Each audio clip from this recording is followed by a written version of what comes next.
देखिए, जा पर कृपा राम की होई ता पर कृपा करे सब कोई, यह तो आप कह ही रहे हैं। लेकिन जाकी रही भावना जैसी, प्रभु मूरत देखी तिन तैसी। अगर हम राम भक्त हैं, राष्ट्र भक्त हैं, गरीब के भक्त हैं, तो स्वाभाविक तौर से सबके समर्थन से, सबके आशीर्वाद से हमें उत्तर प्रदेश में अगर रामलला के चरणों में एक नहीं चार चुनी हुई सरकारों को कांग्रेस की सरकार ने बर्खास्त करने का काम किया था। उसमें बाबूजी कल्याण सिंह जी के नेतृत्व वाली उत्तर प्रदेश की भी सरकार थी, मध्य प्रदेश, राजस्थान और हिमाचल प्रदेश की भी सरकार थी। लेकिन तुलसी के राम है, शबरी के राम है, केवट के राम है, वाल्मीकि जी के भी राम हैं, सबके अपने अपने राम हैं। केशव के राम कैसे हैं? मेरे राम तो अयोध्या धाम में है और मेरे भी रोम रोम में है और आपके रोम रोम में है। वो प्रभु कहते हैं, जा पर कृपा करके वो दिखा देते हैं अपने रूप को, देख लेते हैं। अन्यथा इस समय तो उनका एक रूप दिखने लगा है रामलला के जन्मस्थान पर, जिसे पूरा देश देख रहा है। न्यूज 18 के मंच पे हम भी अमित जी के साथ ही जब राम पर चर्चा कर रहे हैं, तो यह भी कहने में मुझे बहुत खुशी हो रही है कि जो हमारा विरोधी भी है, चाहे वह राजनीतिक रूप से, वैचारिक रूप से, तो यह सारे के सारे लोग दिन भर में विरोध में ही सही राम का नाम अनेक बार लेते हैं। अभी कुछ देर पहले अखिलेश जी मंच पर थे, तो उन्होंने बोला कि राम की बात तो होती है, विकास की बात भी होनी चाहिए। वो भी राम के साथ है, वो श्याम के साथ भी है। उन्हें राम में कृष्ण और कृष्ण में राम दिखते हैं।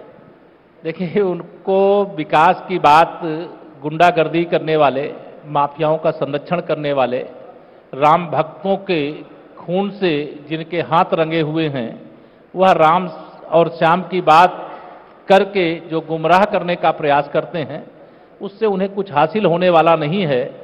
बल्कि आज मैं ये कह सकता हूं कि पूरी तरह से इनकी भावनाएं, इनको भगवान को जैसे जनकपुर में अलग रूप में सब देख रहे थे, लेकिन जो भगवान के रूप में देख रहे थे, भगवान उनको भगवान के रूप में दर्शन दे रहे थे। लेकिन ये उसी श्री रामचरितमानस की एक चौपाई है, जाको प्रभु दारुण दुख दीना, ताकि मति पहले हर लीना। लेकिन एक सवाल बार बार खड़ा हो रहा है कि मंदिर अधूरा बना है, उसकी प्राण प्रतिष्ठा कैसे हो सकती है? विपक्ष के कई नेता इस पर सवाल खड़ा कर चुके हैं।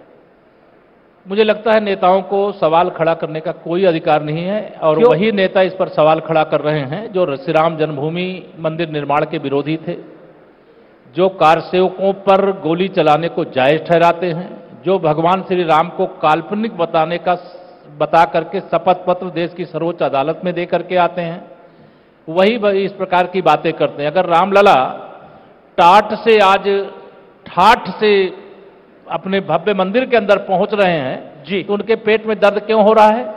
क्या उनको इसलिए दर्द हो रहा है कि रामलला? वो कह रहे कि प्रधानमंत्री मोदी जी प्राण प्रतिष्ठा में रहेंगे, आपने बीजेपी और आरएसएस का इवेंट बना दिया है उसको। ये दृष्टि दोष है। राम विरोध का एक अलग तरीका उन लोगों ने निकाला है। अगर भगवान सोमनाथ के मंदिर का जीर्णोद्धार हो सकता है, उस समय के उप प्रधानमंत्री लौह पुरुष सरदार वल्लभ भाई पटेल 1947 में भगवान सोमनाथ के मंदिर के निर्माण, जीर्णोद्धार का और फिर प्राण प्रतिष्ठा का कार्यक्रम देश के प्रथम राष्ट्रपति कर सकते हैं। तो आज यह शुभ अवसर आया है, तो इनको क्यों इतनी बेचैनी हो रही है? लेकिन एक सवाल खड़ा हो रहा है कि जहां गर्भगृह है वहां प्राण प्रतिष्ठा नहीं हो रही। विपक्ष के कई नेताओं ने सवाल खड़े करे हैं इसको लेकर। जो सवाल खड़ा कर रहे हैं वो स्वयं राम भक्तों की नजर में सवाल बनते जा रहे हैं। देश का विश्वास है, एक एक राम भक्त का विश्वास है।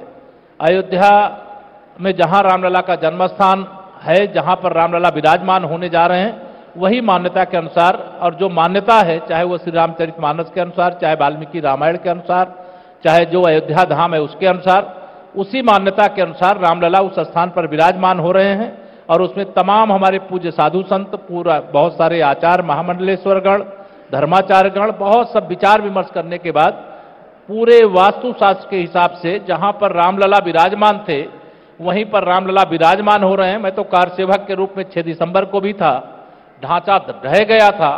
किस प्रकार से मेरे रामलला अफसोस है, जो ढांचा ढहा उसका अफसोस है।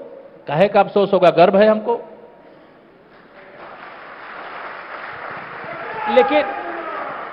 लेकिन कई नेता कहते हैं कि मस्जिद गिराकर मंदिर बनाया गया। वो कलंकित ढांचा था, गुलामी की निशानी थी, और उसको कारसेवकों ने मिटा दिया। इसका हमें गर्व है, और मैं भी एक कारसेवक के रूप में वहां पर था, इसका भी मुझे गर्व है।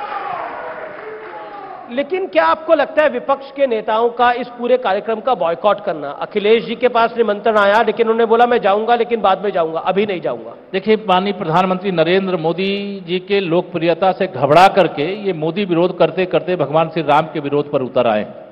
2024 में इनको जमानत बचाना मुश्किल हो जाएगा, क्योंकि आप भाजपा का विरोध कर सकते हो एक दल के नाते, आप सबसे लोकप्रिय नेता का विरोध कर सकते हो क्योंकि वह एक दल की ओर से चुनी गई सरकार के माननीय लोकप्रिय प्रधानमंत्री हैं, लेकिन उनका विरोध करते करते भगवान श्री राम के विरोध पर उतर आओगे तो इसका जवाब राम भक्त भी देंगे, राष्ट्रभक्त भी देंगे।